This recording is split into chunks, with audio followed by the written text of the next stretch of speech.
indicate what information it need to give you.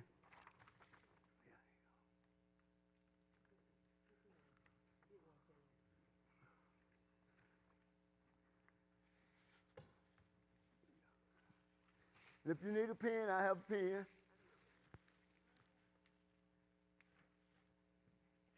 Here you go. Take them, give them if they want some.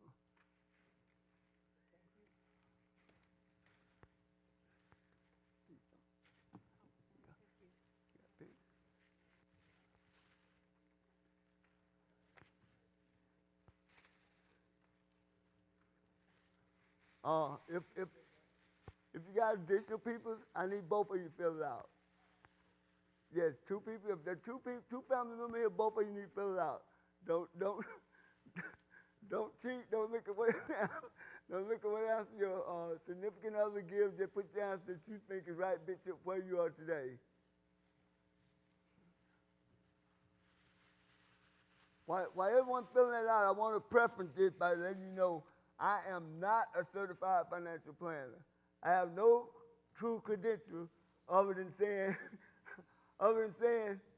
life. 45 years worth of experience. And I decided to bring some of my books that I've read over the years. And the ones that I have up here, are some of the popular ones. I like it, I think sometimes I like to come take a look at them and just see.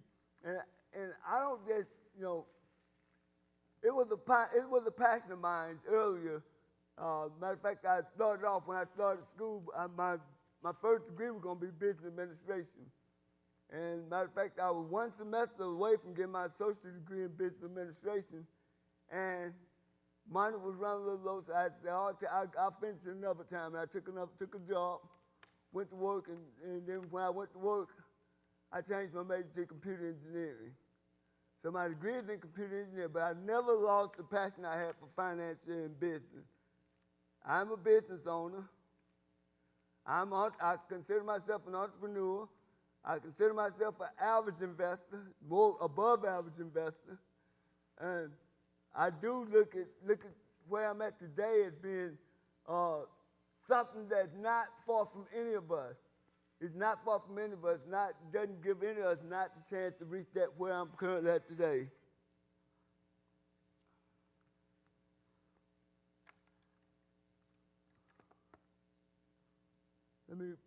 Let me just pull up the question there right quick so we can all take a look at it together. Like I said, there's no right and wrong answer. Just give us an idea as to where we're currently at and help you as I go through the presentation to give you what information you need out of what I'm giving today. It help you determine what information you need to use out of what I give you today. So you see everything.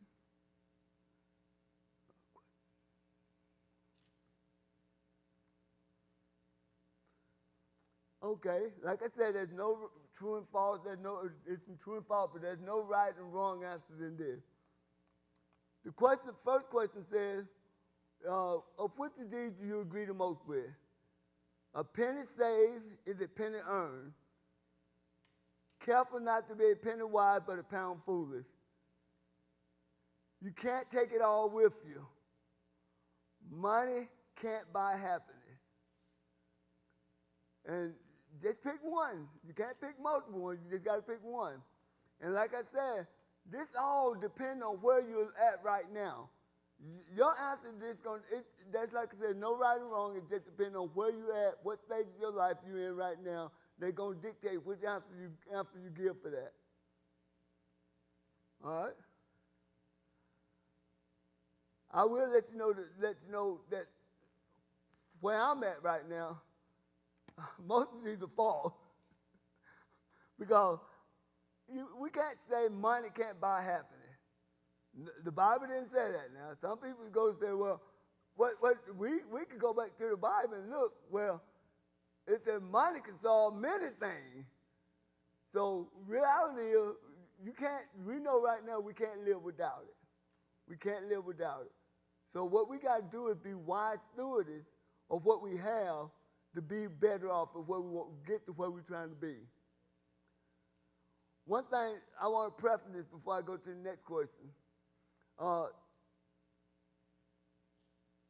If you're making $25, $30, $50,000 and you're struggling making $25, $30, $50,000, and you ask, say, I need to make more money, you're taking problem with you. You absolutely have to be able to live within the means that you're currently at if you want to get ahead. Otherwise, you're going to make more money, then a year from there, you're going to say you have the exact same problem. It's a mindset. It's a mindset that needs to be shifted. All right, second question. If you unexpectedly receive $5,000 bonus, it's on the job, however you get it, wherever you do, what do you do with that? Like I said, there's no right or wrong answer. Do you pay off your debt that you owe? Do you save for short-term expenses or emergencies? Do you catch up on past overdue bills? Do you pay for it in a vacation? And like I said, depending on where you're at, your answer might be different from somebody sitting beside you, even your spouse. It might be different. So, but at some place, one of those questions fits your category, where you at, where you currently at. One of those answers fit what you would currently do with the money that you get. And my job is to make sure that it's not pay off debt and that it's not pay overdue bills. Understand? So I need to get us where we get to the next level. Not worry about catch up. Because one thing we'll talk about a little bit later as we go through this, you'll find out if you currently paying your bills, you're looking good, yeah, I'm doing good, I'm paying all my bills on time, I'm doing great, and you're not saving money, you're behind. You're really not. You think you're on par, you think you're doing good, you're really not doing as well as you think you are. You're not. You know, think if your car blows, your engine blow up, will you be able to replace your car? If sometimes I know the old saying used to be your flat tire away from having a financial emergency. That might not make sense to many people. If you don't have the money to buy a tire and your tire go flat, now it's a financial emergency. You got to call people, oh, can you loan me money to buy a tire? Can you do this? Regardless, depending on where you're at, you can create a major problem for yourself. Okay? Again, my job today, is to make sure if you come in possession of a large sum of money that is not paying against bills, not paying off a debt, and not catching overdue bills up. What concerns you the most when you think about your financial future or your personal finance? Being able to meet everyday expenses, being able to repay debt, being able to save enough for retirement, being able to cover emergency. That's all of us need to, that's somewhere all of us at right now at some point. All right? My job is to get you to the last two. Or you're saving for retirement and you're saving for emergency.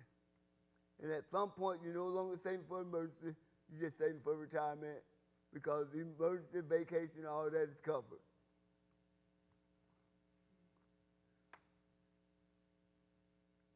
Okay? The next one. What, if anything, keeps you from saving money today?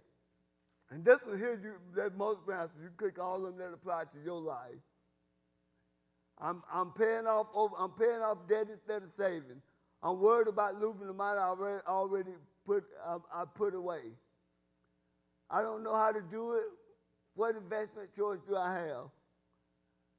I spend more money than I should on unnecessary things. And now that one's going to be hard for somebody tomorrow, but I guarantee it's true in a lot of our life. I don't make enough money to meet my needs or save. Like I said, there's no true and false, there's no right or wrong, there's no good or bad, but at some point, we've gone through that or we might be at some of those places in that question. Do you currently have enough money left over at the end of the month? At the end of the month, when you've paid all your bills, do you have any money left over? Just a fact, yes or no? Do you have a household budget? Do you sit down and count up the cost? And this is one of these true or false, because this is, you cannot be wealthy without a large salary. Some people think that way. Do you feel that way? I can't be wealthy if I don't make a lot of money. Money is the root of all evil. True or false? It's beneficial to pay a financial advisor. Yes or no? I don't invest in the stock market because I feel it's a form of gambling. All right?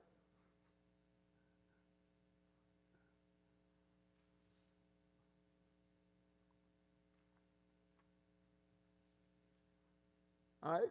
What might, like I said, we want to just give you some information today that will help get you thinking and help, hopefully help get you to another level where you think, I thought about that. He said something that I could use that will help my financial situation, that will help me be where I need to be, or help me get closer to where I need to be.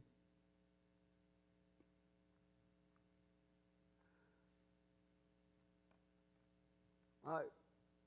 Here's the objective.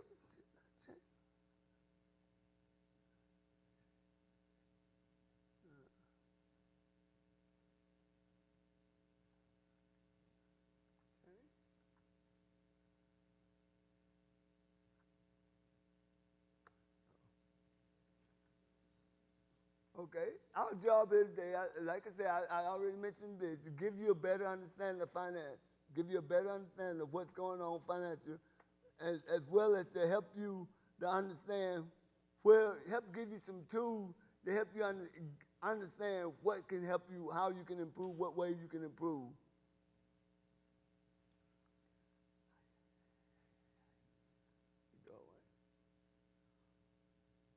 We want to give enough information that we can help you understand that regardless of where you're at, you can always be better.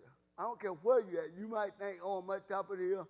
You can always be better. There's ways that you can be better. There's ways that you can be more secure in whatever you're actually doing.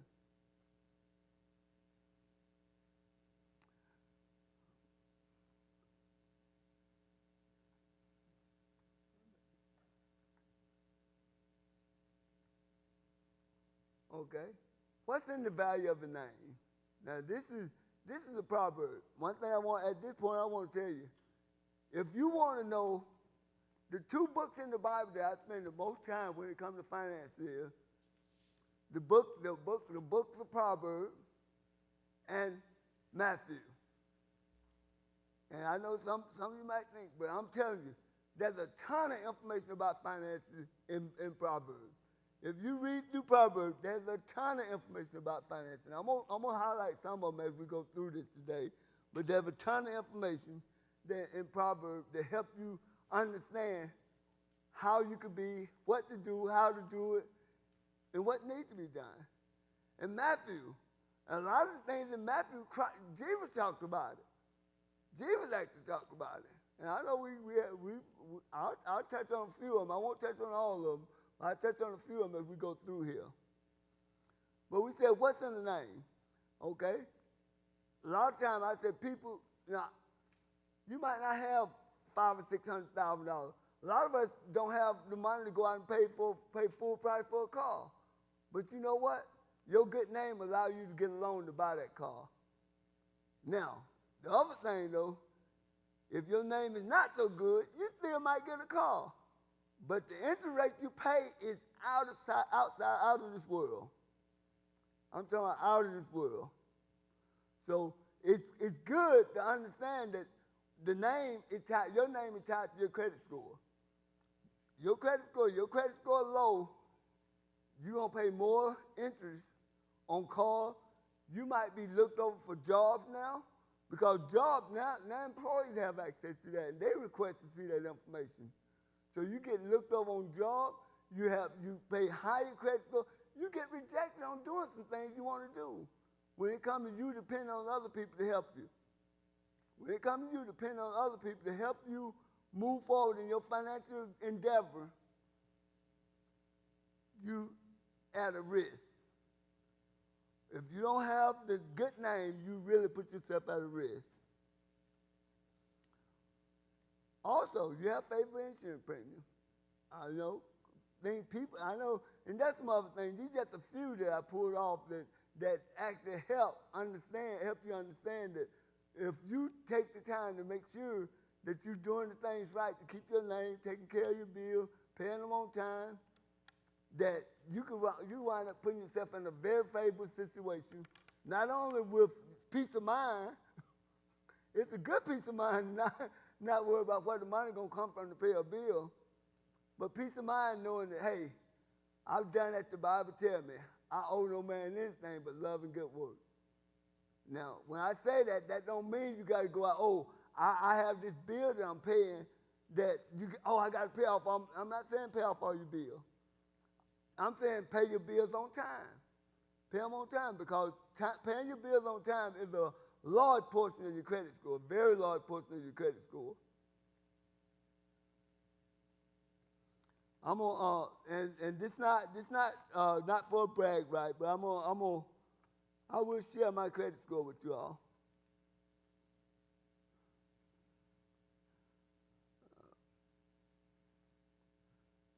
I shared it. Come up. I guess I won't share.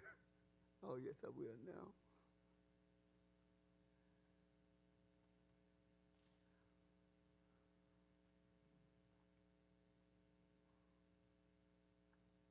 Well, just to tell you, hopefully I get it up later. My credit for this year, right now my credit score, last month when I checked, on the 22nd, my credit score was 850. Anybody know the range of your credit score? 300 to 850. 850. And I guarantee you, and I got the sheet here, I hope I can share it here later, but the lowest my credit score have been in the last 12 months have been 838. 838. And I know why. Because at some time I buy some things during the off cycle, and it wound up, when they pull the report, it looked like I got a big debt standing out there. But it's not dropping below 700. Okay?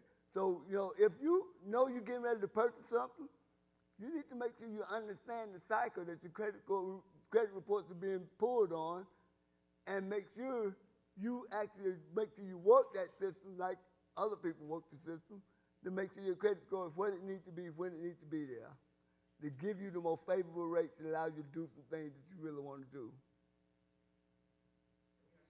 Yes.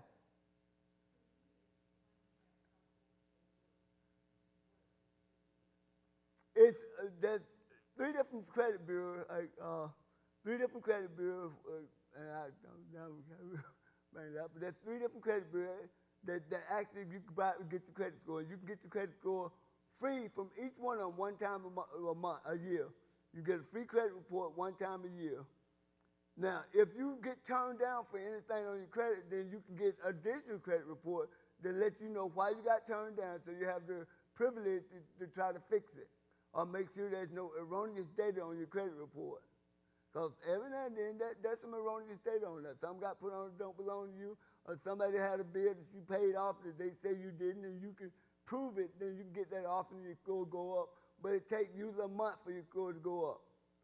There's a cycle that the credit scores are did, and each three of them, the time frame is just a few days different. So if you look at one, your credit score on one credit report might be different than the one on another one, because it's just a few days different. And even if they get the exact same information, some of them have your credit score one thing. Like this is the one I'm using right now is Equifax, but I don't look at the other one. I just look at Equifax because that's the one I use the most, and that's the one that the tools I use give me that I get my free credit report. I can look at it any time. That's the one that it used. So I use that one to actually make sure that I understand what it is, because I want consistency. Okay? But the cycle is making sure once a month, and usually toward the end of the month, that they look at your credit history, look at how much you owe, and it will tell you exactly on everything that you own. It will tell you what you owe unless you're an individual. But if it's a bill you owe it, a loan that is, not small stuff, but it's a loan, credit card, house note, car note. It ties all that together, and it says, okay, here's the net amount of money that you owe.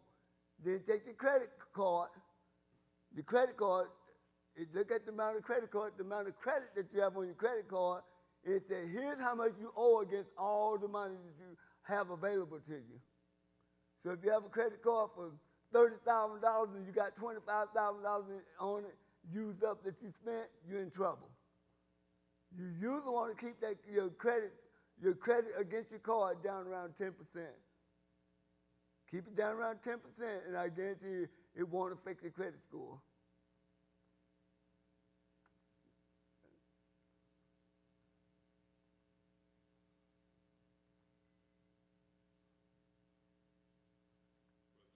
Yes, sir.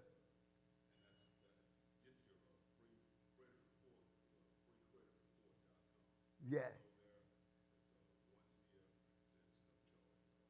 Absolutely. Yep. Absolutely. Okay. Can you come? Let's come up to the mic. So I think some of the other people we're trying to record this a little bit. So if anybody else want to hear it, then I think it will help for you to come up to the mic and just ask your question. You got any strategies that you use to keep that 10%? You said try to keep your credit score, your payoff about 10%, right? Yes, I'm gonna talk about that a little bit, but Okay. the strategy I have is your budget. Well, Your budget would dictate, it would help you understand that, my credit card's up this much. I got some things I need, I got some things I want. What do I get? And then you have to weigh it out. okay. Thank you. All right.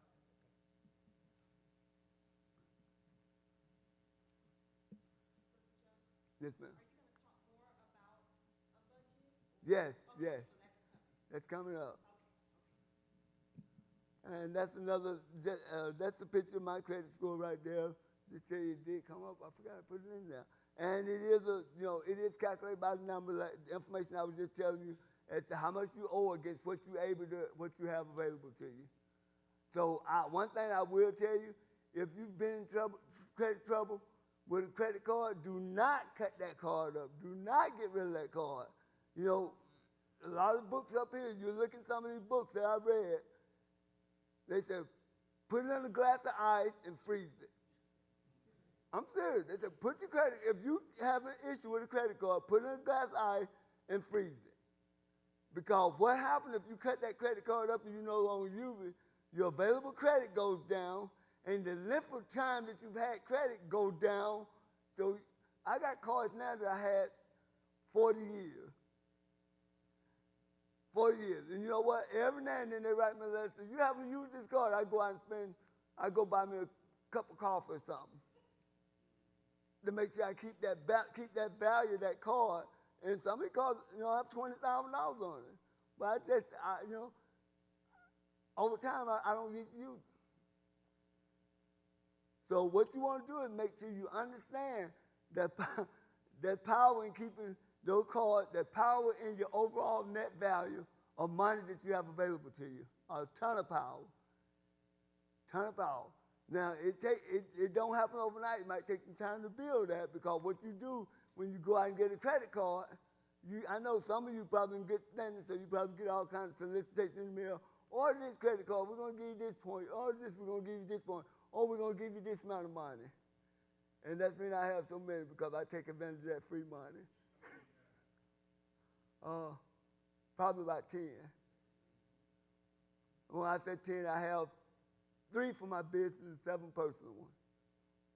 7 personal, 3 for my business. And like I said, 2 of them that I have, I've had over 40 years when I first went in the military.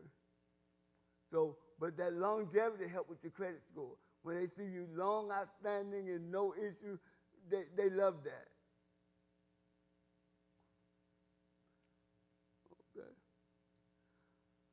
Okay, your money. Do you honestly know where your money go? How many people in here know where all your money go every month? Good, that's good. That's good. But the one thing about it, in order for you to be able to get ahead, you absolutely have to know where your money go. And I'm talking about when you're struggling, you need to know down to a cup of coffee where your money go. When I do financial counseling, a lot of people, I can't save money. I don't have nothing left to save money. And what I have them do is get a little booklet. Everything you spend, not a bill, everything you spend, I want you to write it down. And at the end of the month, some of them have $30, $40, $50, $70, Starbucks, gas, stopping at the gas station buying things. I'm talking just spending that really they don't necessarily have to spend, definitely if they're in the position that they're in. If you're struggling, the last thing you want to do is stop at Starbucks 2 or 3 times a week and buy a latte for $5, $7. And it happens. But you don't see, they just see that as a part of what they do. People just see that as a part of what they do. That's just, they don't count that, I guess they don't count that as money. But that's why I said penny wise, pound foolish, because that little stuff you said, and we'll talk about it a little bit, it eats you up. It's just like having a bucket of water, you got to go 10 miles, of gas. Say you run out of gas, and you got 10 miles to walk to the gas station, but you got a hole in the gas can. Yeah, you walk there, you're doing good. Hey, I got my gas, I'm going to get my car going when I get there. And by the time you get there, all of it have dripped out. It ain't the big hole. If it was a big hole, you would stop past it. But it's so tiny that you don't even see it. So if you take care of the penny, the big thing will take care of themselves. Because I guarantee when you have to purchase something big, there's always a ton of discussion.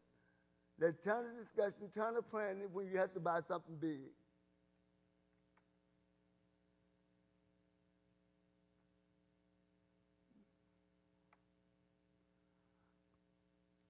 All right. Again, we just stated this, I jumped ahead. But here it is where you need to make sure you take care of the small things. You take care of the pennies, the dollar will take care of themselves. And trust me, I'm a firm believer, and I understand that to be so true.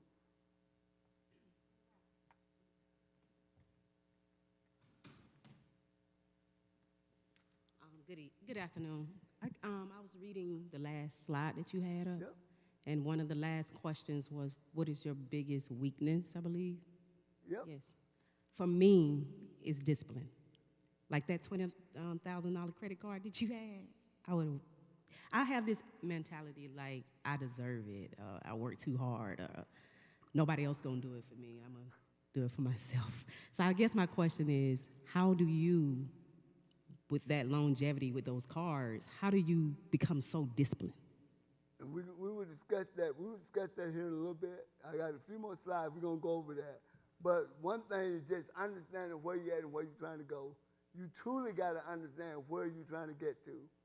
And just to tell you, I had a goal when I was 20 that I didn't want to work a day past 50. I didn't want to work a day past 50. And I'm telling you, I thought some things that people thought I was crazy. Right now, I guess the truth be real, I was smoking cigarettes when they were 35 cents a pack, and I said, I can't smoke no more. I need that 35 cents because I want to stop working. I'm serious. I make those sacrifices. I used to get a haircut 3 or 4 times a week, and they were less than $5. Now I go get a haircut for $30. But back then, I wasn't going to get my haircut. So $5? That's my I can save. So you got to understand where it is you're trying to get to help you be disciplined to get to where you're trying to go. And we will talk about that a little bit more in a second.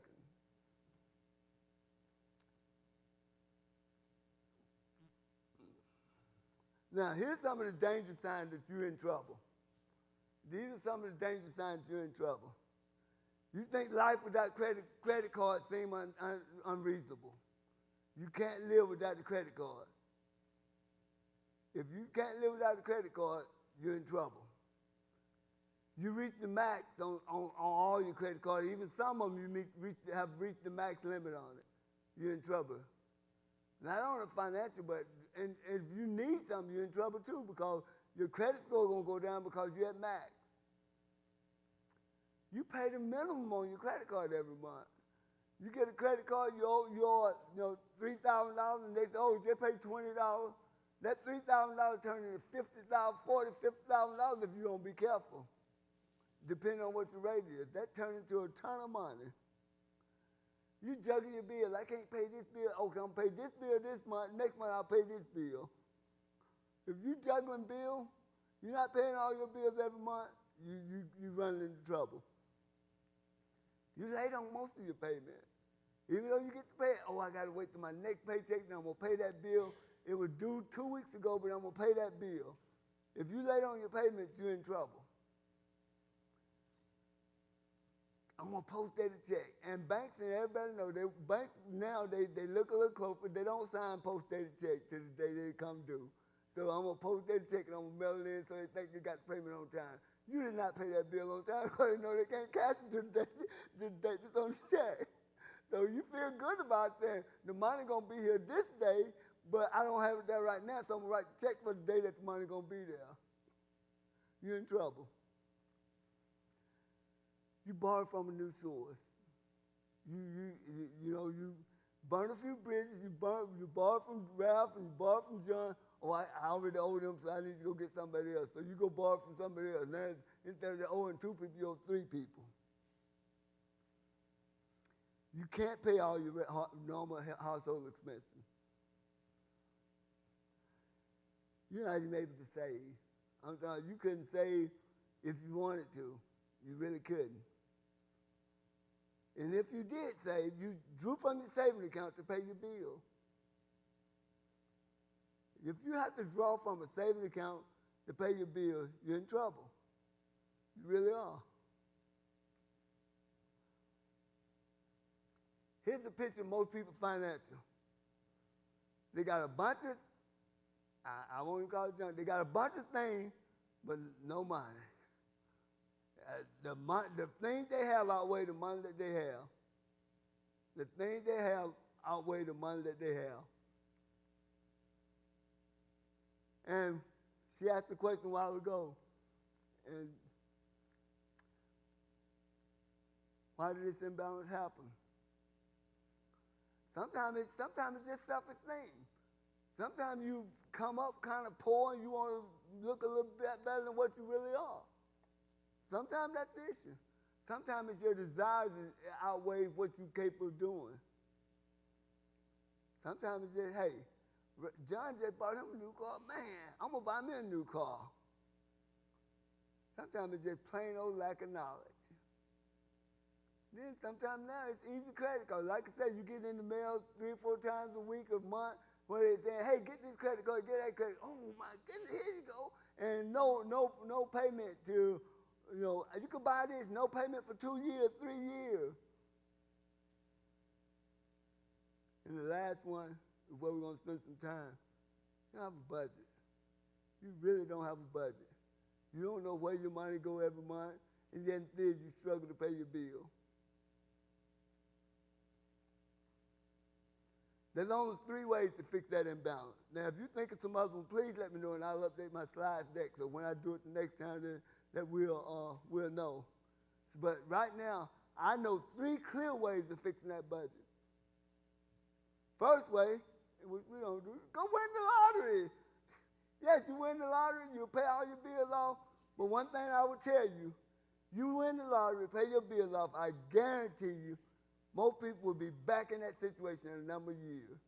They'll be right back in that situation because no habits change, nothing changed.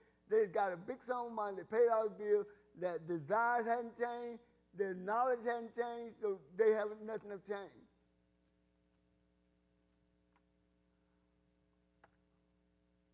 Next thing you can do, get a second job, second, third job, make more money.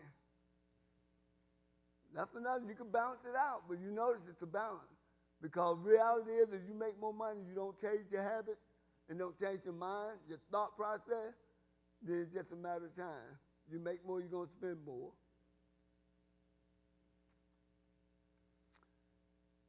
This is the best way to do it. Understand what it is you got coming in, get a clear understanding of what it is going out, and make whatever sacrifice you need to make to get those two in balance. That's the absolute best way to do it. Now, like I said, if you all know any other way to do it, let me know, because those 3 ways I know will get you some peace of mind for it. Some of them for a shorter period of time than others. But the last and the final one, understanding what your household finances is and making sure you actually do the things that correct those behaviors and things that the lack of knowledge and things that keep you up at night and worry about where your next cup of coffee gonna come. Not a cup of coffee, because you're gonna get Starbucks anyway. but worrying about why things gonna be, I'm this coming up, that coming up. But get everything under control. Get a balance as to what it is. Discipline. That's the key. You got to find a way to get. If you're in a hole, there's no way you can keep digging. There's absolutely no way. If you're in a hole, you keep digging, you just get deep in a hole. And that way most people are. When they get in a financial bind, they keep digging. You can't borrow yourself out of debt. You really can't borrow yourself out of debt. So I said, those 3 I know. The one I told you, win the lottery, get more job, get more income coming in, or get a clear understanding of what it is you got going on. Those are 3 I know. You can't borrow yourself out of debt. It just don't happen that way. One thing you have to understand, Rome wasn't built overnight. So a lot of times when you get yourself in a hole, it's not gonna happen overnight, but there is light at the end of the tunnel. And what you need to be willing to do is see that incremental improvement. Incremental improvement. Oh, I'm able to save $5 this month. Oh man, next month I save $4. But you got something going on. There's something positive going on. And a lot of people will not start saving till they get a big sum of money. And that's one of the questions. I can't save because I don't have enough to save. I'm telling you, start with whatever. When I first started saving, I was saving $5 a week. I made a conscious decision. I'm gonna save. If my life, I'm saving $5 a week, and I save $5 a week. And some of you might know it was A.L. Williams. They tried to get me to sell the insurance, but I did join the investment club, and that's Prime America, and I still have my account. I still have my account, and that account have did wonders for me over the years. Since when I first, I don't use it as active as I used to. But since I first started that account, it's probably up over 1,500%. Because I started way, way back in the late 70s. So one thing you want to do is get in the habit of saving something. They don't have to be big. If you can save anything, it will help you out.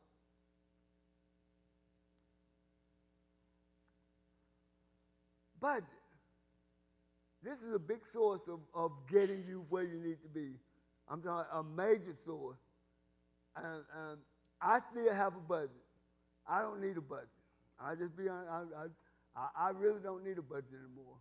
But I still keep a budget. I still keep track of what I spend on a monthly basis. But I don't need to. But when you at a stage where you're not where you want to go, or you're not going in the direction that you need to go, you need to know where you're at. If you don't know where you're at, you can turn around and anywhere and get to where you're trying to go. So the budget will actually give you some direction to where you're trying to go financially.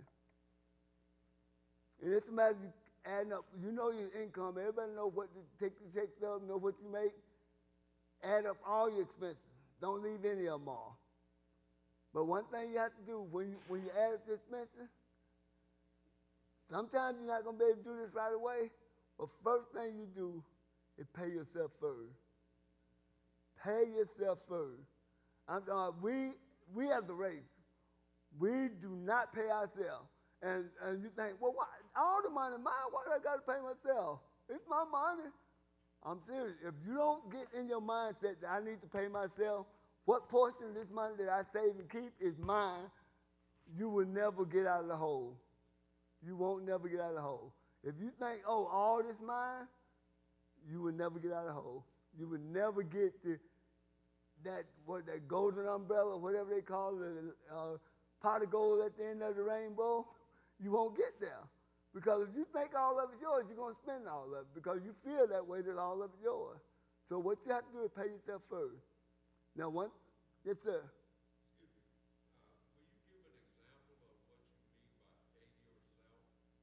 Yes. I will give an example of what I mean by pay yourself. You figure out where you at. Here's what I say, everybody has to learn to live within that means. Everybody remember early in the conversation, I said, if you make $50,000 and you can't live off $50,000, you make $75,000, you won't live off $75,000. It might take a year or two. You might do good for a year or two. I'm making more money. But I guarantee after a while they're going to catch up with you because you haven't made any changes in your lifestyle, made any changes in your thought process. So when I said pay yourself first, I started off with 10%. I said 10% of my money going for tithe at the church, 10% of my money going to me. That 10% going to me. I'm talking not for me, oh, I'm saving this to pay a bill. This going to me, to save for me. And trust me, over time it will grow. And because one thing you will see after a while, as it starts growing, your thought will go, wow, I saved that little bit and it grows this much. And I'm going to talk about that why in a few minutes here. Then you'll add more to it. So you always want to take the time to pay yourself first. If you don't pay yourself first, you're in trouble. I'm just being honest with you. You will never get ahead. Never, ever get ahead. Never, never, never. Okay? All right? One of the ways first you have to thought about what a budget is understanding want versus need. A lot of times we move stuff around. Oh, I need this. A lot of things we consider to be needs are really, really, really not needs. They are wants. And you see here, food, shelter, clothing, reliable transportation, insurance policy, utility bill, electric bill, health care, personal expenses. Other than that, everything else is a want. If you get to where you can understand what this says here, I'm serious, you are light years ahead of most people. Because I know you all here just like, I need that. I need that new car. I need to go here. I need to go there. But it's not a need. Those are wants. It's even a want to go out to eat. It really is. To go out to eat at a restaurant, that's a want. I'm just being honest, it is. Now, I'm not saying you shouldn't do it, but I'm saying you need to do it by understanding what you're doing. And I'll be honest with you. I used to tell my family, and some of you have heard this before. I know Sam knows clearly. I tell them, we can go out to eat. Based on our budget, we can go out to eat. But everybody drinking water. Nobody, no soda. We get to the restaurant, I'm not over here. We get to the restaurant, they ask the kid, what you want to drink? Everybody start giggling. I'm saying for years on end, we would go out to eat and they would drink water. They would drink water. You know that's one of the restaurant's biggest markup. That's one of the restaurant's biggest markup. Pennies, now it's $3, $4 for a cup of tea. But you know what? I think me and my wife went to Red Lobster on Friday. I'd give me a pink lemonade. And didn't think nothing of it. So what you do, you make the sacrifice. You call it whatever, but I call them little sacrifices. You make those sacrifices early, you get to a point where you no longer have to make any sacrifices. You no longer have to make any sacrifices. Well, you can fulfill what you need and what you want. You get to this stage, if you make those sacrifices, the earlier you make them, the better off you are. You get to where you make those sacrifices early and often, you get to where you never have to make those sacrifices again. Never again. Here's some tips on trimming your budget. Some people say, well, I can't cut. Oh, my goodness. I need everything I have. So some of these are a little outlandish for this audience because some of you are more stable than others. But some people, hey, you get a roommate. You got an apartment you're paying for by yourself, get a roommate. Yes, ma'am. Oh, yes. Yeah, I'll send a copy to you. We'll send a copy out. But you can, you get a roommate. That's some sacrifice that you can make to help you with anything. Check into it. That's one thing I usually do. I used to do even more frequently than I do now. But I used to every end of every year when I go on vacation, and one thing I would say, I want to say, out of all the years that I've saved and did things, I never slighted the family vacation. Brother Sam, Sister Sam, you know that. Because every year I go on 2 vacations. Every year. Regardless, it was in my budget. I could do it because it was in my budget. I never decided I wasn't going to go on vacation. So if you put it in your budget, you're able to do it. But you need to make sure you check things. But maybe up front you're not able to put vacation in your budget because of your income ratio, income to expense ratio. You're not able to go on. But after sooner or later, once you get those expenses under control, you can add to your budget that allow you to do some things that you weren't able to do in the past. And trust me, you can do it. It does work. Transportation. This is probably not the audience that we need to talk to. Sometimes you just have to take public transportation. Sometimes if your car note is too high, the power of a pen, a lot of you don't know my business, but my business is negotiation. My business at work, we negotiate and get money. And if the power of a pen is mighty, and everybody, I'll give you a couple stories. I had this person that couldn't pay their car note, couldn't pay it at all. They said, "Come pick it up." They said, "Okay, we'll come pick it up. You owe $4,000 or $5,000." I said, "Well, here's what you do, because they don't want to lose $4,000 or $5,000, and we'll go tell them to leave me something else. But you go tell them, you give them $1,000 and it's called leaving." And I know they weren't going to take $1,000 for it, but they took $2,000 for it, and that was better than $5,000. So the power of a pen, just write letters, talk to people, write letters, and definitely if you owe somebody a bill, you can't pay it, don't sit silent, just say it's going to take care of itself.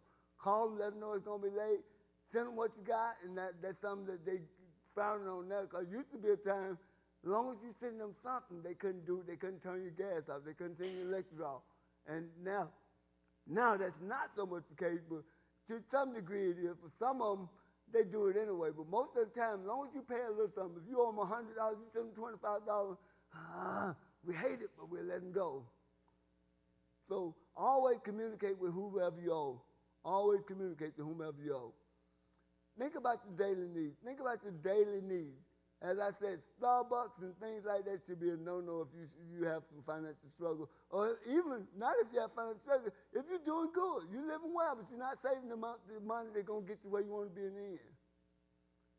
How would you like to look back at your life, your work history, and have more money in the bank than you made the whole time you lived, and you lived all this time and went on vacation every year and did all the things you want to do? How would you like that? I feel pretty good, wouldn't it? To look back over your life and all the money that you made, you had that, and then some. It can happen. It can happen.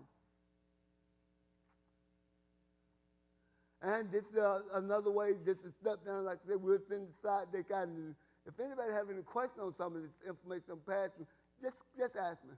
But this step down budget, this is where you have an issue with your budget and you're trying to find out where to cut first. Where I need to cut first. And you notice right at the top, fine dining. You might, if you go on that fine dining, 2 or 3 times a month, maybe you just say, "Oh, I go to Chick-fil-A or go somewhere a little less fine than that $50, $100 a month. Dining out, period. Maybe you say, "Hey, I'm gonna cook at home for a while till we get finance under control. I'll cook at home." Fast food.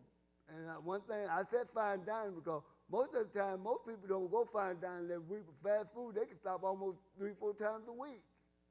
And you think about it, 3-4 times a week, $10 here, $10 there, that's $50, $60, $70 that you could have been saving towards investing towards your future. Next one, designer clothes. You know, one thing, they used to think I was crazy. I didn't wear, when I was struggling, some of you might didn't know, and I know Sam know, I wouldn't wear Nike, I wouldn't wear none of those big name brand clothes because the price was marked up to wear those. I would wear plain shirts. If somebody gave it to me, I would wear it now, but I would not invest my money in buying name brand clothes because it's just a markup. It really is a markup. You go, you can see the same color shirt made out of the same material, got a Nike swoosh on it, and this is just plain vanilla. You talking about $30 more. That was sacrifice I was willing to make. I wasn't gonna, they didn't pay me that. I would say tell people, they're not paying me to advertise for them. They weren't paying me, so I wouldn't handle the designer-made clothes. Department. This is where you go, you know, sometimes you go to the department store, and you say, oh, wow, this on sale, that's on sale. And you just go crazy. Because, and I'm telling you, they do a good job at it, too. Because when they put that sale item, oh, I wanted that. And it's on sale, next thing you know, you done went over your budget, you spent way more money than you intended to spend. You got a bunch of stuff, but your tilt is backward. You got things, but then your finance for the future is down. So keep that in mind when you go to these budget stores and get these half price offers, discounts and sales and things like that. Trust me, they're not losing money. Those are not in business to lose money. Half off, big sale. They're not losing money. They're making money somewhere. And sometimes if you go catch them, if you go look at the item you want to buy a week before it's on sale, you notice that they raised it up a little bit. They say, okay, you go back, it was $5, and then, oh, well, 20% off, and they put it at $4.50. So they know how much money they're willing to lose. They know how much money they have to make. So they're not going to go out of business just because they have a sale. Thrift store. This is one of my favorites here. This is one of my favorites. A lot of times in time past, the clothes that I wore were from Salvation Army. And I found out I go there. If you don't mind taking time, you can find new clothes there, new shirts, new pants, new shoes. I didn't mind. And somebody said, well, you shouldn't tell that. That's my whole life. I probably got 15 suits in my closet. I probably only bought my whole life, I probably only bought 5 suits. It's family when my brothers, they gain weight. They gain weight. They slim. Let me go shopping in Sam's closet. Let me go shopping in my other brother's closet. Because I always stay slim. Matter of fact, I weigh the same much I weigh now as I weighed probably 40 years ago. So I stayed slim, and I was a recipient of all that, those good stars that they had. But I didn't mind. Some people be thinking, well, I can't wear that. Somebody else seen him wear it. It's clean. I don't care. And to me, that wasn't even a sacrifice there. That was a no-brainer to me. That's an absolute no-brainer. Once I found out they would tell them gaining weight, and I saw something they had nice that I liked, it was a no-brainer for me to say, hey, what happened to that shirt you wearing over there? I know it ain't fitting no more. But I'm serious, you have to get some thought to where it is you're trying to go. Get some thought. Some things might, right now, like I said, right now I laugh about it, but it has got me on a good solid ground. All right, the secret of financial independence. You got to have a plan. You cannot procrastinate. One thing I would tell you, some people will take knowledge that we get today, and I'm going to do this, I'm going to do that, and nothing ever happens. I see you a year from now, you're still in the situation you're in right now. Some of you are going to take the information, and probably 5, 6 years from now, you're going to say, wow, Brother Joe, I'm so glad you told me that. this years ago, man, you know, I made these changes, I'm so much better. Trust me, I guarantee it will happen. It will happen. It will happen. It will happen time and time again. But I'm going to tell you this, procrastination is the biggest enemy. It is the biggest enemy because the sooner you get started, the better off you are. Time is your biggest asset. Absolutely. So it don't matter where you're at. Don't matter where you're at. You can say, well, I'm old now. No matter where you're at. Start where you're at. Think of this. This is a story here. And this right here just saying, okay, somebody wants to save $100,000. You got a 15-year-old, somebody starts saving $16 a month for a 15-year-old person for 40 years. 15 years now, for 40 years, they got $100,000. They only invested less than $8,000 to get that $100,000. You say, okay, well, I can't save right now. I'm going to wait till I get old enough again. You wait till 25. Then you need to save $44 a month to be able to get that $100,000. But you doubled the amount you had to put in to get that $100,000. Okay, well, life in the way, I got to have this car, I got to have this new house, I got to keep things going. I won't start saving until I'm 35. 35, you got to save $131 a month to get that $100,000 in 20 years now. But then you double again as to how much you need to invest. You double again in how much you need to invest. 45, you still need to invest now, but it gets almost $500 a month you got to put away to gain that same amount of money. Yeah, you don't have to save for 10 years, but it's almost $500 a month. But then you already put half the money in savings. It takes you almost $60,000 to get $100,000 if you start the later you start. So time is your biggest asset. Time is your absolute biggest asset. So one thing I would say, please share some of this with your kids. Please. Even your young kids at home, make them save. Make them work for things. Make them save with what they work. Give them allowance. When you give them allowance, make them save for it. Sometimes, and I can't say it's going to work for all of them, but at least give them that knowledge, and then later on, if they start struggling, they'll look back at it and say, oh, I should have stuck with what Dad told me, and then they might get back on track. There's many, many vehicles to save. Saving account. Well, we know now with saving account, the interest is going back up a little bit.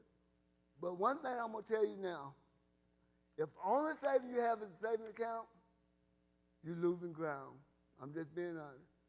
If you do not have an investment account, you're losing ground. I'm just being honest. There's no way you can work a 40-hour job for, you might even go 40, 50 years and say, oh, I'm going to retire, because there's really no pensions anymore. Companies don't have pensions. They have 401k. And if you're not investing in your 401k, you're giving away money. You really are just giving away money. The 401k plans are built that there's people that say, I can't give now, I'm going to start later, and then the employee never have to match what they put in. I talked to some people that, hey, you invest in your 401k, I've been there 10 years, now I can't right now, I got to get these bills under control. You're giving up 5, 10%, whatever they match you every year. You're giving it up. Just give it back to the employee, because they have the money set aside to give you. But if you don't put money in, they're not giving you nothing. They don't have anything to match. So if you have 401k, please maximize your 401k. Maximize it. Stocks. As we stated earlier, some people say, oh, don't show your hands. Investing in the stock market is that's a form of gambling. No, remember what I told you Matthew? Did everybody remember the story of Matthew? Christ gave these different people different amounts of money. Gave one 10 talent, gave another 5 talent, gave another 3, gave one 1. When he came back and said, hey, give me, and one said, oh, well, you gave me 5, now I got 15. You gave me 7, now you gave me 10, now I got 12. You gave me 1. Oh, I went and buried it, because I know you was a true master. You want to reap where you wasn't losing.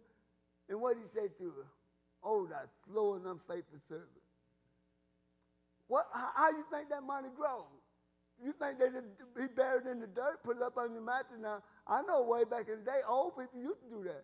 They used to put that money underneath that mattress and they left it there. Then, I ain't gonna let them people keep my money. And back then, back in the day, the interest rate was high. Interest rate was high, much higher than it is now. But they were just saying, I'm not gonna let people keep my money.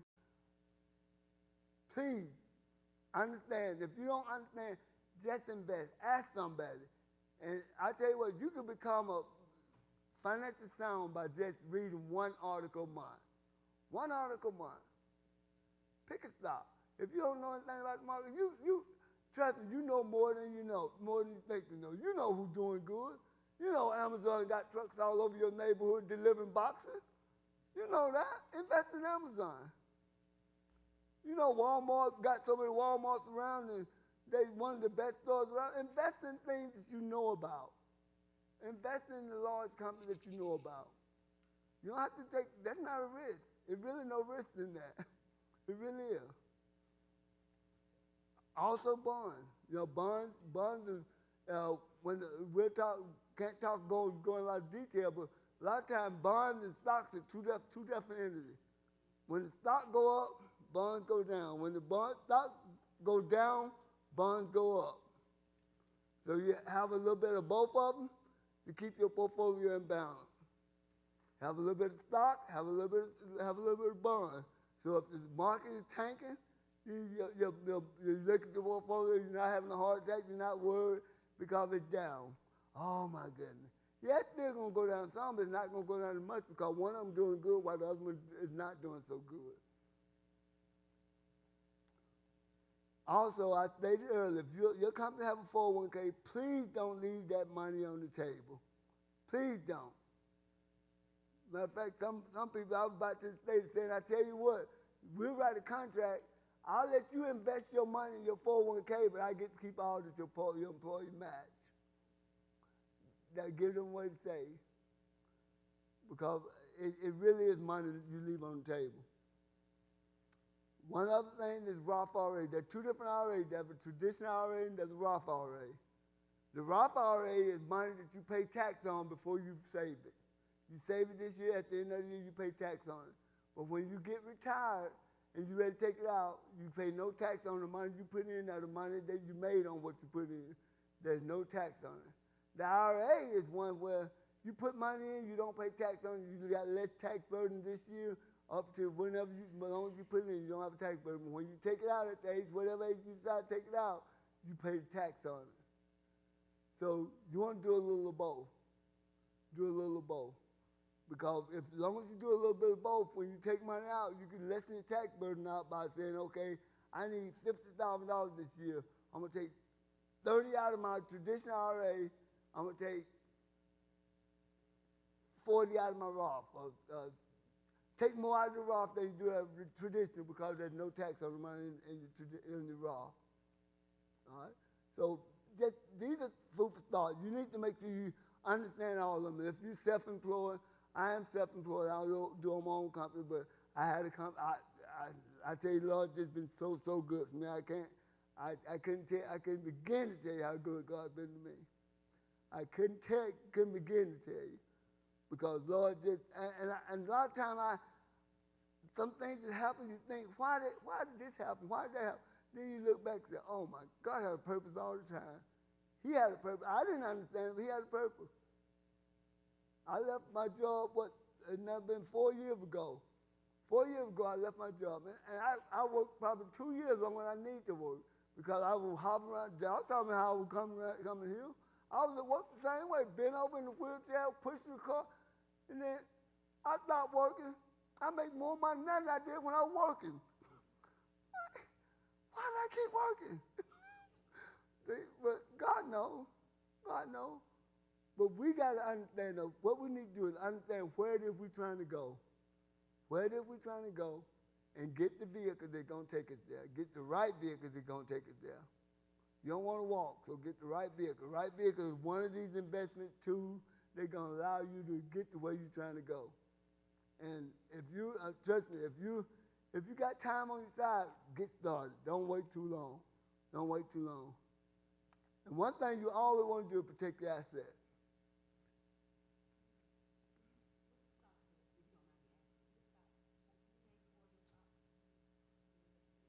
Yeah. Intel, Microsoft, Amazon, Airbnb. Airbnb is down. You can help me too. What else we got there? My good friend, we talk a lot. Franklin, me and him, he's a friend of a friend that we got to be friends that we talk about investment from time to time, and I invited him out. I'm glad he came. Ford Motor Company, GT, GE. Oh, I got a ton. Goodyear. Tell me about Captain. You probably got a few of them. Is that name on?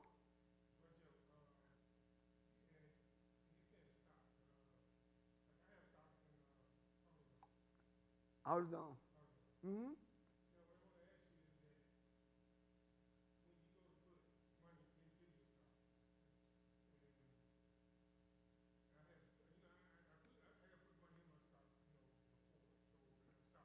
Yeah.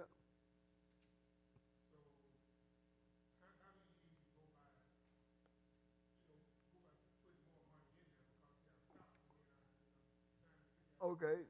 One thing I said is you should have a broker's account. Now, one thing I'm gonna tell everybody, and this is a plug that for the most of you, I don't know where I'm at now, but this is a plug that's gonna give you $20 and give me $20 too.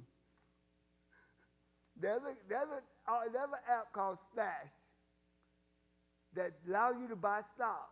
And don't download it yet because I'll send everyone that want to do it, I'll send you a link to it. And you'll get free $20, and then I'll get $20 as well. And once I get all the 20 that I get, I'll give it to somebody else so they get 20. But there's an app called Stash that is not the only one. Robinhood, but Stash, I like Stash because it's pretty similar to Robinhood, but it allows you to buy portion of shares. You don't have to buy a whole share of stock. You got $10, you can buy $10 worth of stock in Amazon. You buy $10 worth of Home Depot. Home Depot almost $300 a share. You can buy $10 worth of Home Depot. They do the legwork to allow you to buy portion shares of good big company stock. And they making a killing because the stock market will not allow you to do that. You got to buy the whole share. Or you got to find a mutual fund. You got to do research, find a mutual fund to have it built in there. But then you're buying so many other companies that is so minute that it's nothing, penny. So that is one that I would recommend to anyone to getting started that want to just say, okay, I don't have a lot, but I want to put $20, $30, $40 of money into the stock market. It allows you to put that money in the stock market and buy some stock. And trust me, over time you see it going up. Huh? There's no stock market symbol for Stash. It's just Stash. S-T-A-S-K.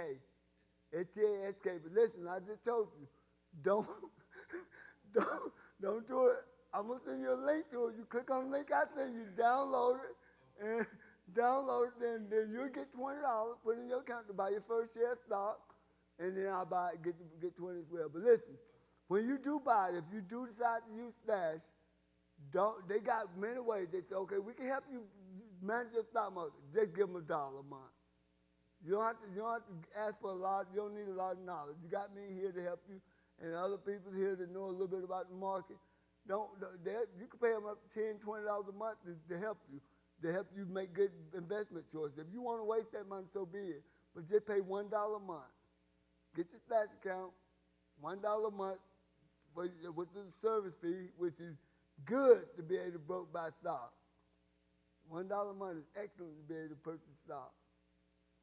Now, with that being said, I still would not say don't, at some point when you get better off, you get a broker's account. This is TD Ameritrade, Fidelity, name a couple of them. There's big firms that allow you to buy stock, whole share of the stock. You can't buy portion share of the stock. They allow you to buy stock, and over time you just build up, and you can do dividend reinvestment. to allow your money to keep growing. Huh? Vanguard is definitely one of them, yes. All right, the financial journey to security. You got to set goals. If we said earlier, if you don't know where you're going, I can turn around like this and I can head in any direction, I'm okay. But I need to know, I want to get that front door, I turn this way, I'm not getting that front door. I'm not going to get that front door if I do that way. If I want to get financial security in my life, I got to march in a way that's going to get me there. I can't not keep, if I'm not there yet, and I'm saying there's always room for improvement, I need to look at what I'm doing to make sure I'm doing the right thing to get to where I want to go.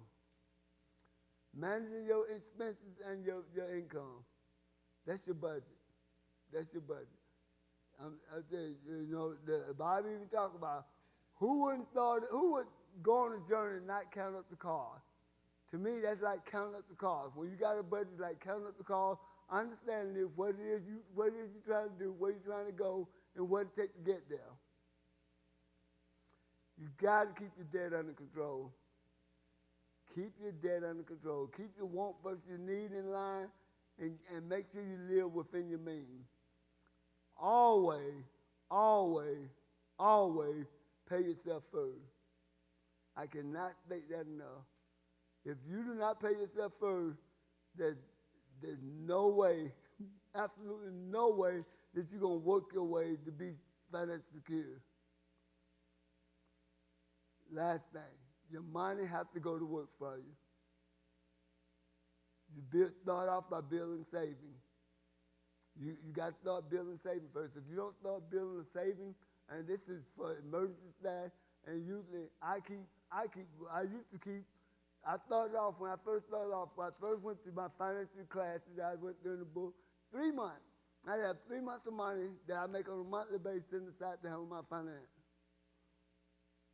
Now, I'm talking about, this is liquid with cash, not stock. This is money that I can go get anytime I want. Now I keep about a year worth of cash. And they said, why you keep that much cash? Because you could be investing that. I'm at an age now, I look where I'm at now, I don't need to. And I still invest a little bit. But I don't need to invest a lot now. And it gets to a point, if you start and be diligent about what you do and be persistent to what you do, you too will get to a stage in your life where you say, I'm okay. I'm okay. So one of the kids that coach asked me when the gas price was going out of control, he said, what are you going to do when gas get out of control? You going to park the car? I said, no, I'm going to go to the gas pump and fill my car. But they don't know me. And I hope you all know, I'm just talking this because it's similar. I just feel blessed. I'm humble. I am humble. That's one of my daily prayers. Lord, keep me humble. God, it all belongs to you. And I keep those scriptures on. Naked I came into the world, naked I'm going to leave you. So one thing we did skip on the front is you got to make sure you keep the Lord up front. You got to give. The Bible don't say it's better to give than receive for no reason at all. And I'm telling you what, you want to get a warm and fuzzy feeling over your body, you give, help somebody. You see somebody in the store struggling, see somebody in the store looking for pennies to pay something, excuse me, man, I got this. That makes you feel so good. But the glory go to God. The glory go to God. You see somebody at a gas pump and they finna buy gas and they got counting change and I got $1, but I got all the change. Hey, fill it up. Fill your tank. What? Fill it up. You feel good, they feel, thank you, God. Oh, thank you, thank you, thank you. That's kind of hard you out there to be where you want to be. You really have to have that heart. Because I'm telling you, you know why, we talk about, why one got 10, one got 5, one got 1. The one that got 1 didn't know what to do with it. You got to be willing to help up. You got to be willing to go outside, sometimes outside your comfort zone. I've had somebody come up and say, I need $15,000. I said, okay, I give it to you. I give it to you. I give it to you. And I truly believe God will test me because really they didn't need it. In the end, they didn't need it. But I was willing to give it, though. I was willing to give it. And Lord knows, if people only see how much I give away. You got to have a mind of giving. You got to have a mind knowing that God gave you this so you could be his agent on the earth. You don't see, somebody need a pass you don't see God come out the sky, pouring money out the sky to them. He's going to lay it on your heart and my heart to give them what they need to meet their need. But you know what they're going to do? Thank God. And what you should be, thank God I had to give you. So we always have to have an attitude of gratitude and a mind of giving. We have to absolutely have a mind of giving, because that's what it's all about. In the end, that's what it's all about. All right, we're gonna go to question and answer. All right, we think a lot of times back in the days you say your latter years, your golden years, but are you willing? Are you preparing? You putting yourself in a situation where your latter year gonna be your golden years, your latter years, your better years? Are you truly putting yourself in a position that's going to allow you to say that when you get whatever age it is that you want to check out of the workforce, to say, I never have to work another day in my life, and thank God, and whatever I want to do now, I can do it with no constraint. No constraint. Because one thing we have to do, and I can't allude enough, we got to be, in order for us to get the financial success, the financial well-being that we want to be, we got to be good stewards of what we have. I can't say enough. If you can't live off $50,000, I guarantee you, you couldn't live off $75,000, $100,000, because if you don't change your way of thinking, change your mindset, your bad habit will follow you through, and that money gets spent up like nothing. And I will tell you, I've seen people come into hundreds of thousands of dollars. $100,000. I've helped people go pick cars with $100,000, almost $200,000 pick car, and say, right out of budget for them. 2 years later, they broke. They broke. And that shouldn't be. It shouldn't be. It should be, back then, that we could have turned $175,000 into probably $300,000-$400,000. But the mindset has to change. Yes, you will carry a problem with you, and the money that you have will evaporate. Okay? All right. Thanks everyone for your attention. I really appreciate it. Now question and answer. I know there's so much, and I want to take the time to look at some of these books. These books, I've read these books over the years, and I think the last one that I read was here,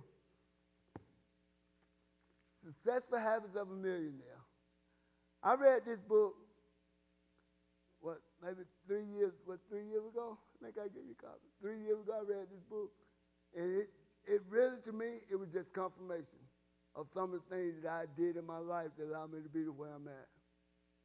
It's confirmation. But it didn't start here, though. It started right here. This book is all the pieces. You look at it, it's all the pieces. This is the first book that I read about finances.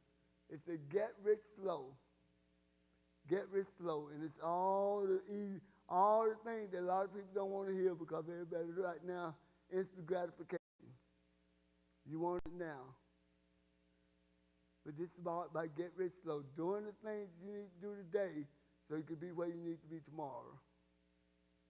But this is an excellent, excellent book to give you just down-to-earth information about finance and down-to-earth information about getting things where you need to be, getting yourself lined up so you can be where you want to be in the future.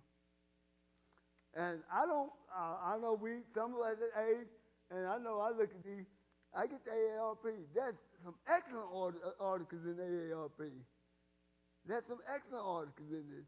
So like I said, if you take the time to read one financial article a month, I guarantee you leaps and bounds around above 90% of the population.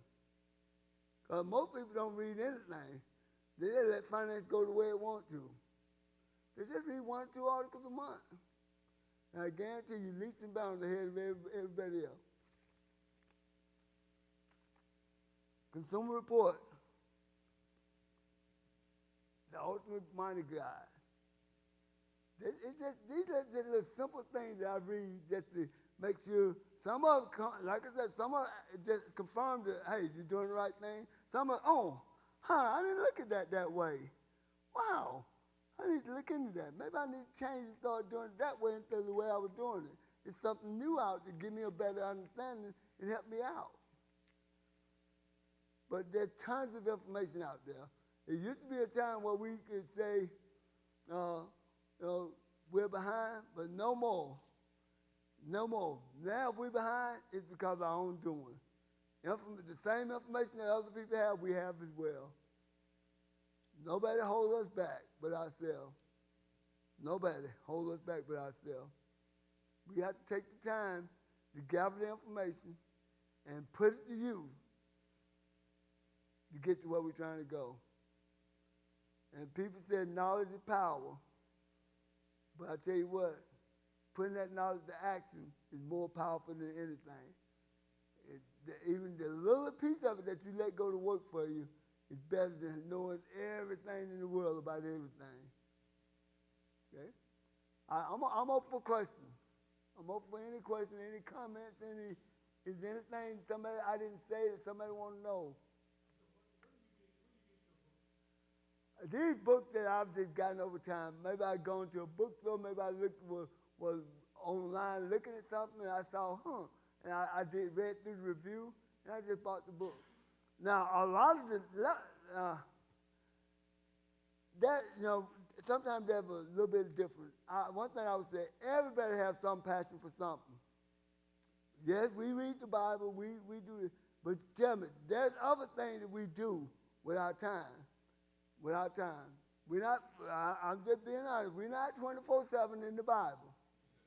We're not 24/7 in the Bible. We got to figure out what we're going to do with our time. And thank God that he made financial passion of mine.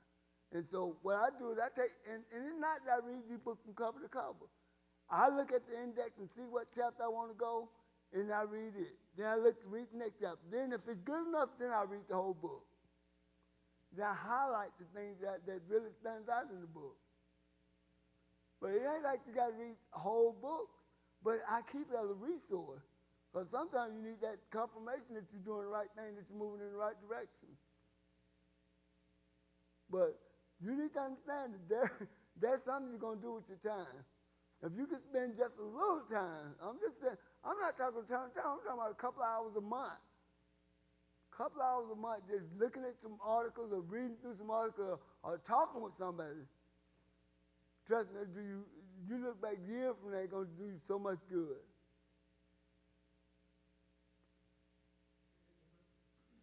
But a lot of times I buy my books on Amazon though. Now I get them on, but I get where to get the book by looking at articles and looking on the website, and that's what give me the interest in the book. Now I actually look at the reviews on it, then I order the book on Amazon.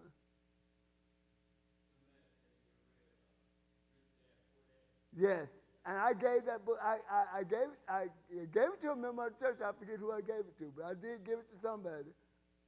I gave it to somebody. Once I figured I arrived, I gave that book away. I didn't give it to you, there. Okay. Okay. Absolutely.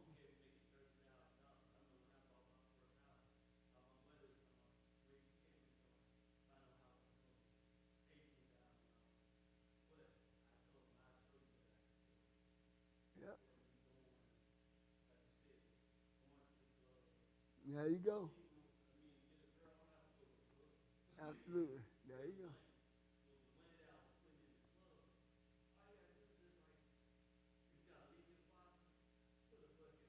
There you go.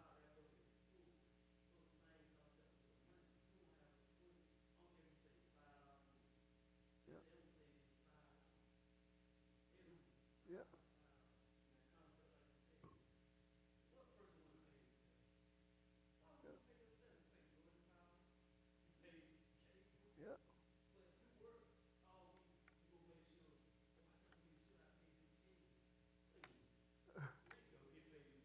There you go. Absolutely. Now, one thing that I don't know if anybody takes into consideration, and this is the mindset that I'm talking about. During COVID struck, everybody panicked, everybody, man, we took a back seat. Stock market plummeted, couldn't go out to eat, couldn't drive your car, work from home. My thought process, that's COVID money. What am I doing with this COVID money? I invested.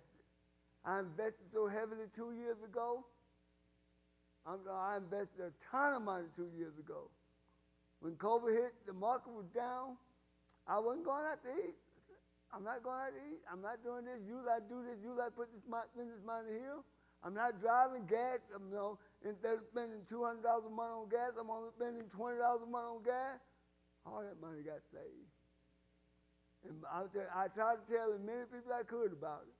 I did. I said, hey, think of this as COVID money. Think different. Don't spend that money. Don't just let it get absorbed into regular living. But I guarantee you, most people, and then you look back today and say, what happened? What that look like? But we have to get the mind. That's why I say it's a mind shift. It's a mind shift. You got to think that, what can my money do for me to make me better? Not what bills I got to pay. It's a mind shift. Don't think about your bill. Think about how my money going to go to work for me. 'Cause I'm telling you, if your money not working for you, you behind. If you don't have some portion of your money working for you, you never get ahead. You cannot get rich by working. You really can't. I'm just being honest. We can't get rich by working. Even the rich can't get rich by working, because you know the lifestyle they live. They got more. They do get the same bill we have, but they bigger. So it ain't what you make; it's what you're able to keep from what you make. They make you better off. What you're able to save from what you make is what makes you better off.